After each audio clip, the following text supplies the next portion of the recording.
रणभूमि के सियासतदानों से सीधी बातें, खास कार्यक्रम फेस टू फेस, सिर्फ न्यूज 11 पर। नमस्कार, स्वागत है आपका न्यूज 11 में और मैं हूं आपके साथ बलराम शर्मा। इस वक्त मैं निधवन, जो वृंदावन का हृदय स्थल कहा जाता है, निधवन मंदिर के समीप बैठा हुआ हूं और यह वार्ड नंबर 70 है। और वार्ड नंबर 70 के हमारे साथ में निर्दलीय प्रत्याशी पाराशर जी, दीपक पाराशर जी हमारे साथ में है, जिनका जो चुनाव चिन्ह जिनको आवंटित हुआ है वह हुआ है गुलाब का फूल। हालांकि मैं दीपक जी के बारे में थोड़ी सी जानकारी दे दूं, ये पहले भी एक बार चुनाव लड़ चुके हैं, ये दूसरी बार इनका चुनाव है। और जब मेरी इनसे फ़ोन पर चर्चा हो रही थी तो वो बता रहे थे कि मैं भाई साहब आना चाहता हूं और लोगों की, जनता की सेवा करना चाहता हूं। उनसे जान लेते हैं किस तरीके का रुझान है और किस तरीके की चीज़ें वह अपने मन में ठान करके चुनाव मैदान में उतरे हैं। भाई साहब पहले तो हम सबको शुभकामनाएं दे रहे हैं, तो आपको भी दीपक जी हमारी तटस्थ होकर के शुभकामनाएं। धन्यवाद आपको। दीपक जी, किन मुद्दों को लेकर के जनता के बीच में जा रहे हैं और कैसा जनता का रुझान आपके प्रति आ रहा है?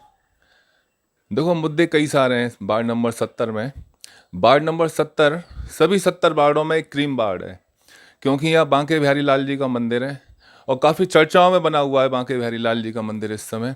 चाहे कॉरिडोर को लेकर हो, चाहे रेलिंग को लेकर हो, चाहे जाम को लेकर हो, या फिर सरकार की अव्यवस्थाओं को लेकर हो।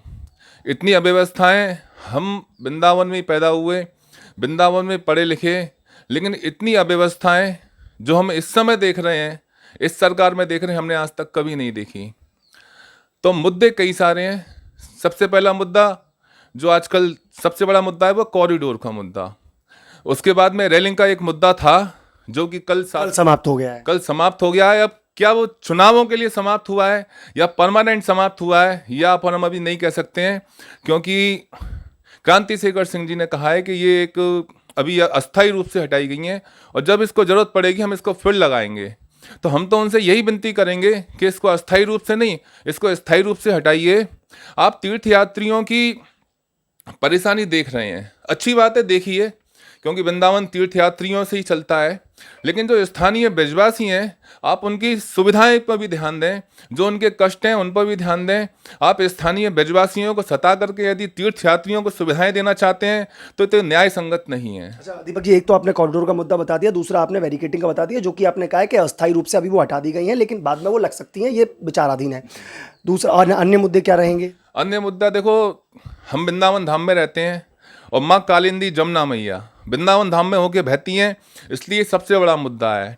आज केंद्र सरकार में 9 साल लगभग होने को आ गए सर। ये तो लेकिन अगर मैं कहूँ दीपक जी, ये जो आपने मुद्दे अभी तक बताए, ये मुझे लगा कि कई हद तक आप इनको कर पाएंगे। भाई साहब, कालिंदी का जो मुद्दा है वो तो राष्ट्रीय लेवल का मुद्दा है, और उस राष्ट्रीय लेवल के मुद्दे से मैं कहता हूँ कि अगर हालांकि ये कहावत भी है बहुत अच्छी कि कहीं कुछ डूबते हुए को तिनके का सहारा भी बहुत होता है, लेकिन ऐसे में भाई साहब बहुत बड़ी बात है ये कालिंदी को साफ करना, क्योंकि कालिंदी यहाँ से दूषित नहीं है, कालिंदी बहुत आगे से दूषित होती हुई आ रही है।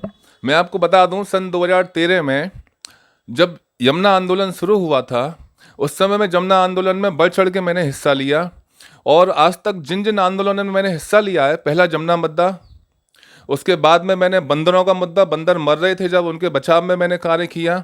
अन्याय किसी के संग नहीं होना चाहिए। बंदरों आप जो कहते हैं, उस समय पे मैंने भी आपको देखा था, बंदरों को लेकर के जो आप आए थे सामने कि बंदरों को कोई ना कोई मार रहा है, कोई इनकी हत्या कर रहा है।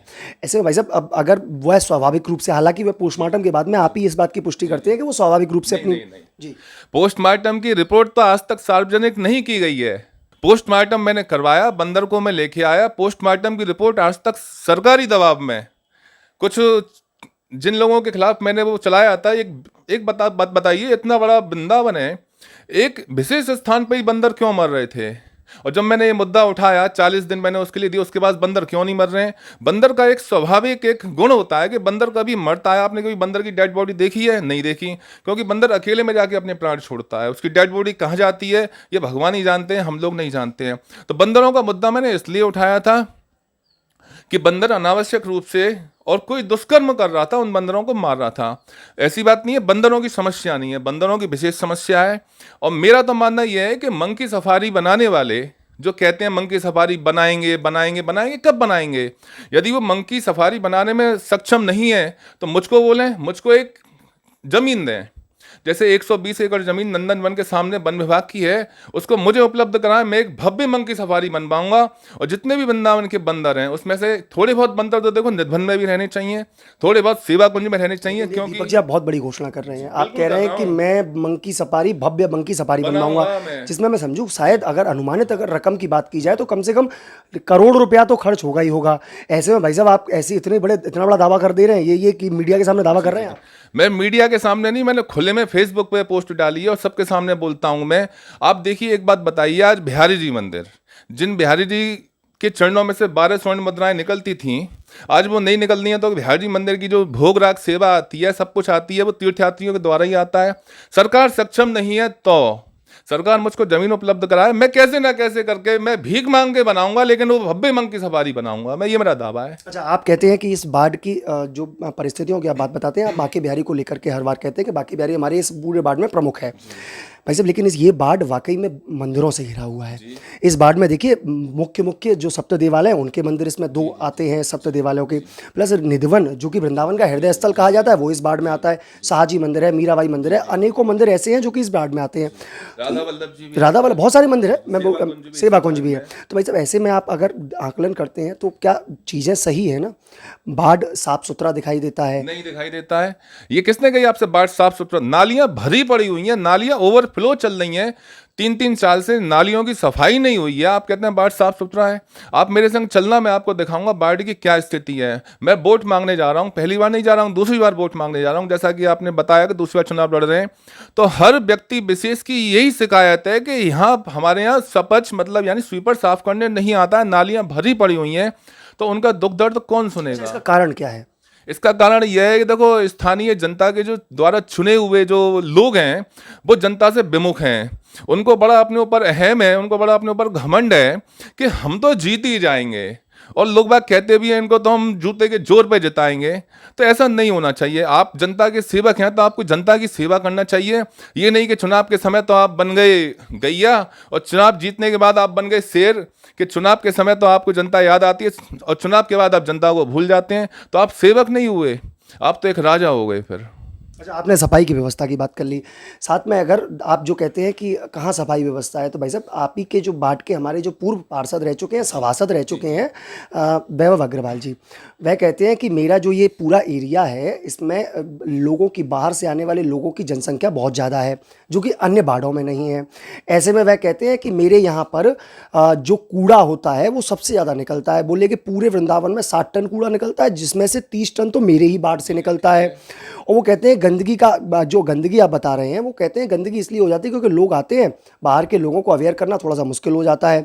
वो कहते हैं कि आते हैं लोग, आने के बाद में कूड़ा डाल दिया, लस्सी पी, कुल्हड़ फोड़ दिया, चाट खाई, दोना डाल दिया, फूल माला लेकर के आए, वो कागज पत्र पन्नी डाल दी। तो ऐसे वैसे फिर सफाई कैसे रहेगी? सफाई की बात ऐसी है, देखो वार्ड नंबर 70 की सफाई का जिम्मा एक प्राइवेट हाथों में है, पहले बीबीजी के हाथ में था, अब शायद किंग्स के हाथ में है। तो नगर निगम के सफाई कर्मियों से उनका कोई योगदान नहीं है। अब आपको लगता है कि आपके यहाँ तीर्थयात्री आपके यहाँ स्पेशल ज़्यादा आते हैं तो आप सफाई कर्मियों की संख्या बढ़ाइए। अब रही बात केवल सफाई करने की या फिर लस्सी का कुल्हड़ या फिर दोना डालने की, तो सबको अपने अपने पात्र दिए गए हैं, नगर निगम की एक गाड़ी आती है, सब उसमें डालते हैं। तो ये तो केवल एक जनता को पागल बनाने वाली बात है और कुछ नहीं है। आप देखिए कि पूरे बाढ़ में कहीं भी आप निकल जाना। अब एक बात बताइए, नालियों की सफाई कौन करेगा? कौन करेगा नालियों की सफाई? अब वो सफाई कर्मी तो करेंगे नालियों की सफाई। निधिवन, जहाँ मेरे ख्याल से विश्व प्रसिद्ध निधिवन, जहाँ तीर्थयात्री इतनी बड़ी संख्या में आते हैं, आप चलिए मैं आपको दिखाऊं कि निधिवन के मेन द्वार पे ही नालियाँ उफान पे पड़ी हुई हैं। मैंने इसके बारे में सफाई कर्मियों को बुला करके सफाई भी करवाई।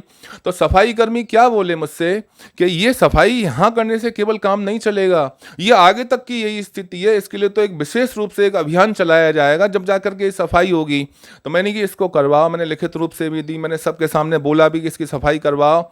तो लेकिन सफाई के नाम पर कुछ भी नहीं है। अब रही बात वार्ड नंबर 70 की, जैसे बांके बिहारी, राधा वल्लभ, राधा दामोदर, राधा श्याम सुंदर, सेवा कुंज, निधिवन, ये सब आते हैं, मैं मानता हूँ। अब राधा रमन जी हमारे वार्ड में नहीं आता है, मदन मोहन जी हमारे वार्ड में नहीं आता है, गोविंद देव जी हमारे वार्ड में नहीं आता है, गोपेश्वर हमारे वार्ड में नहीं आता है, तटिया स्थान हमारे वार्ड में नहीं आता है। तो क्या हमारे तीर्थयात्री नहीं जाते हैं क्या? वहाँ भी तीर्थयात्री जाते हैं। बस हाँ ये है कि निधिवन बिहारी जी यहाँ ज़्यादा आते हैं। तो सफाई की व्यवस्था उनको बढ़ानी चाहिए। ये नहीं कि सफाई आप कर नहीं पा रहे हैं तो उसको आप उल फिजूल बातों से बना करके जनता को पागल बनाए, ऐसा नहीं करना चाहिए। आप ही के बाढ़ में एक सबसे बड़ी दुखद समाचार, अभी अभी मैं जब आ रहा था रोड से होकर के, तो ये शाहजी मंदिर का जो ये बैरिकेटिंग पहले लगाई थी, उसके आगे एक व्यक्ति ने अपनी स्कूटी को आड़ा लगा रखा था। उसका मुझे जो समझ में आया, जो मेरी बुद्धिमत्ता कहती है कि वो इसलिए लगा रखा था कि जो ई रिक्शा इसमें अंदर प्रवेश ना करें, इसके कारण से। तो भाई साहब, आपके यहाँ जाम की समस्या सबसे ज़्यादा बड़ी है और यहाँ जाम की स्थिति बहुत ज़्यादा चरमराई हुई है और यहाँ क्या पूरे वृंदावन में चरमराई हुई है। ऐसे में कुछ मानक बनाया है इसको लेकर के, कुछ एक ड्रॉ किया है? देखिए, जाम की समस्या आपने सही कही, पूरे वृंदावन में है। इसको लेकर के शासन प्रशासन को एक प्रॉपर प्लान बनाना चाहिए। अभी आपने देखा होगा कुछ दिन पहले सभी शहर में सब लोग चक्का जाम करने लग गए ई रिक्शा के लिए केवल। किसी ने आड़ा स्कूटर लगा दिया, किसी ने नालियों के मेन होल निकाल निकाल के रख दिए, चक्का जाम कर दिया। तो क्या चक्का जाम करने से इस स्थिति का मतलब एक सॉल्यूशन निकलेगा? कभी नहीं निकल सकता है। तो शासन प्रशासन को चाहिए इसके लिए कि प्रॉपर प्लान करें। और अब आप देखिए, आप नीचे जो आप फिर आप शासन प्रशासन पर टाल देते हैं। शासन प्रशासन कहता है कि आप करके देख लीजिए, पता चल जाएगा। कहने का तात्पर्य है उनका कि आप करके देख लीजिए, पता चल जाएगा। ऐसे में भाई साहब, ये रिस्पॉन्सिबिलिटी तो आपकी ही बनती है ना। अगर जनता आपको आशीर्वाद देती है, मतलब आशीर्वाद रूपी अगर वोट देती है, तो उनका तो कहनावत आपसे है ना। वो शासन प्रशासन को क्यों कहेंगे? इस बात को लेकर तो आप आगे बढ़ेंगे ना जनता को लेकर, तो शासन प्रशासन में टाल ही क्यों रहे हैं आप? हम आगे बढ़ेंगे, बहुत अच्छी बात मान ली। मैं नाली की सफाई भी करूंगा, मैं जीतूंगा, मैं नाली बिना जीते भी नाली की सफाई करूंगा, मैं जानता हूं। लेकिन जो जिसका प्रॉपर काम है वही तो करेगा ना। जैसे सफाई कर्मी का काम सफाई करना है, वो सफाई करेगा। बात तो आगे आप लेकर के जाएंगे? बिल्कुल जाएंगे, ले जा रहे हैं आगे लेकर के। और कैसे जाएंगे? अब पूरा मुद्दा उठाया, पूरे मुद्दे को आगे लेकर के जा रहे हैं। अब शासन प्रशासन सक्षम नहीं है, असक्षम है। दीपक जी, आप पिछली बार चुनाव लड़ चुके हैं। कितनी वोटों से पिछली बार आपको हासिल हुई थी? देखो, पिछली बार मैं बहुत बुरी तरह हारा था, इसमें मैं बिल्कुल कहने में कोई बुराई नहीं। मेरा पहला चुनाव था। कितनी वोट थी? मेरी 135 वोट थी। अब की बार कुछ आकलन बनाया है? अब की बार कुछ घर चिन्हित किए हैं जहां लोगों से आपको अपेक्षाएं हैं कि मुझे वोट मिलेंगी अब की बार में, और अब की बार अगर वोट मिलेंगी तो वो दीपक जी के पाले में कितनी वोटें आएंगी?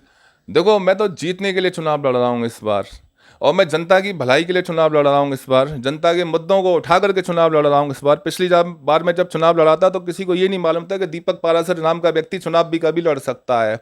मैं अचानक मैदान में कूदा, मैं निर्दलीय रूप से कूदा।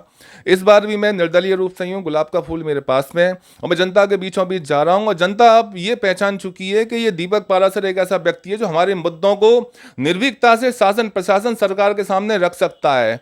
और जनता ने ये भी देखा है कि जो उनके चुने हुए जो नुमाइंदे थे वो सरकार और शासन प्रशासन बात करने में सक्षम नहीं थे, उनसे निगाह बचाने में सक्षम नहीं थे। अब आप यही देख लीजिए, यमुना जी का मुद्दा सुनिए आप।